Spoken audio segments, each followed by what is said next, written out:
can we cover George Williams first of all? Obviously, all the coaches are being asked. Has there been any credible contact from Leeds regarding getting him over? Look, I'll be really honest with you. I'll be really honest. So I don't want to land anybody in any trouble or say anything I shouldn't say. Really, it happened really quickly. I think that's on record that it were a big surprise to George in the way it happened. So when I got up the other day, my phone was lit up and all this is going on. Look, I'm really good mates with George's dad, Pete. He's a close friend of mine. We did speak to George's agents. I think it's, homesickness stuff is very real. And with a baby on the way, I think it's fair to say we've established that George wants to live back in his own sort of area.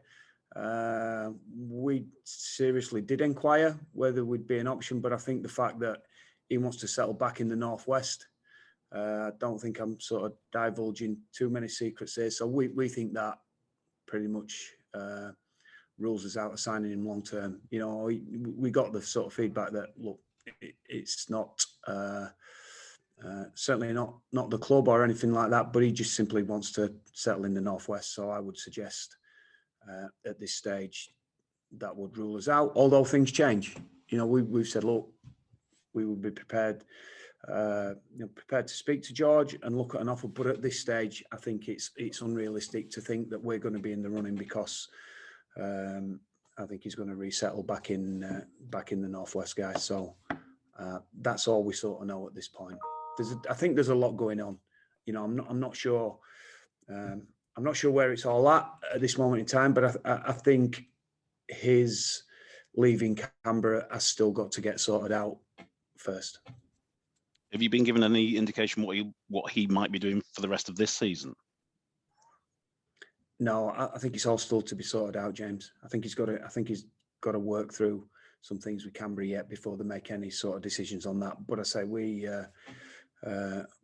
at this moment in time, looking at it as a long-term proposition, realise that his preference is to be settled in the Northwest. So that's as far as we've got, really. As I say, we're pretty close. Mate, I'm pretty close to his dad, and we speak to his agents on a pretty regular basis. If the situation changes, we would be ready to talk, but we just feel at this moment in time that's probably not going to happen. Let's look ahead to this week then. We've seen the 21, it's unchanged.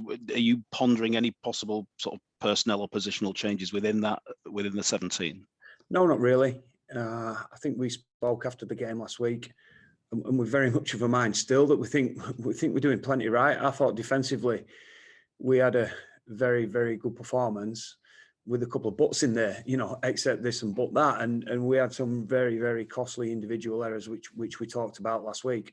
So I think when we look at the way that we dominated field position for long periods of the game and defended really, really, really well out of yardage, generally as good ball defence were pretty good apart from those couple of slips.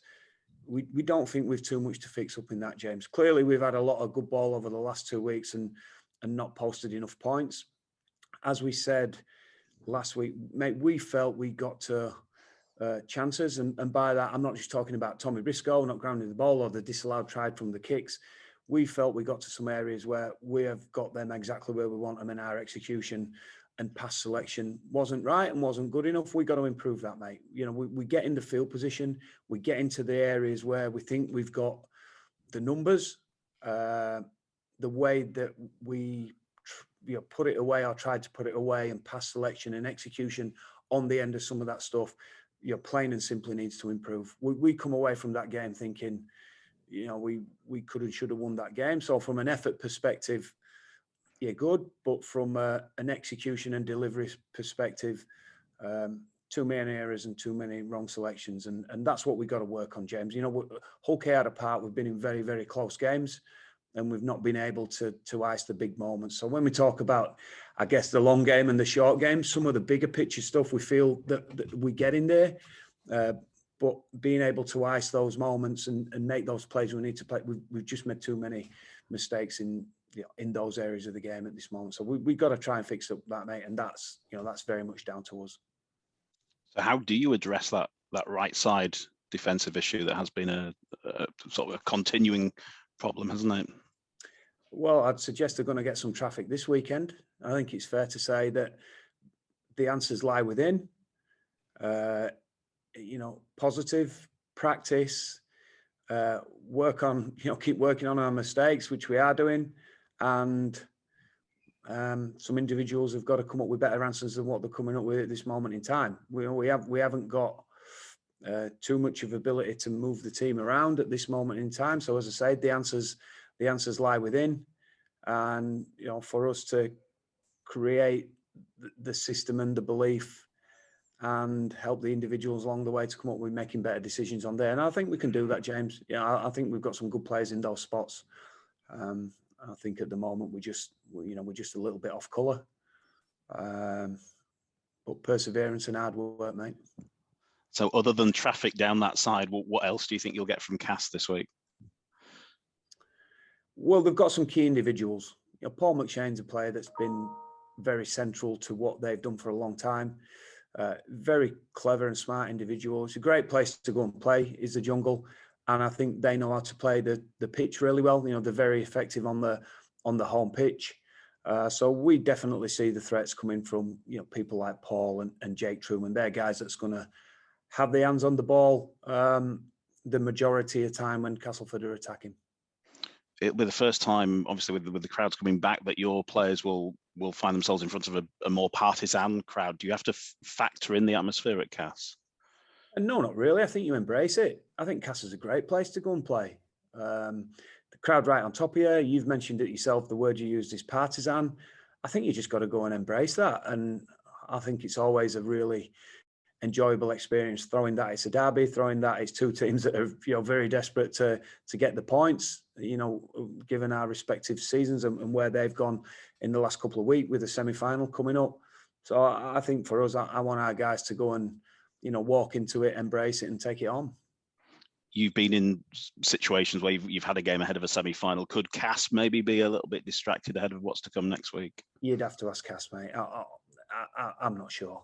I think going into a semi-final myself as a coach, rather than looking after players and looking after your team, of course you wouldn't take silly risks, if that makes sense.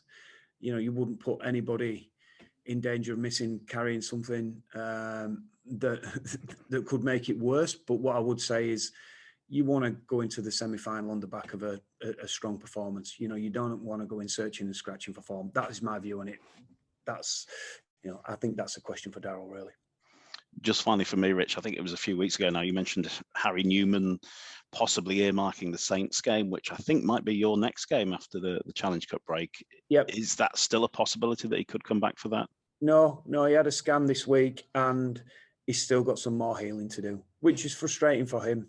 We were all systems go, and it's such an injury, James, that if it's not healed properly and it goes again, then we have got major problems. And I mean, it's not like it wasn't a major problem anyway, but I'm talking major problems that could be a question mark on his career. So we said all along, we're going to take this, he's such a brilliant talent.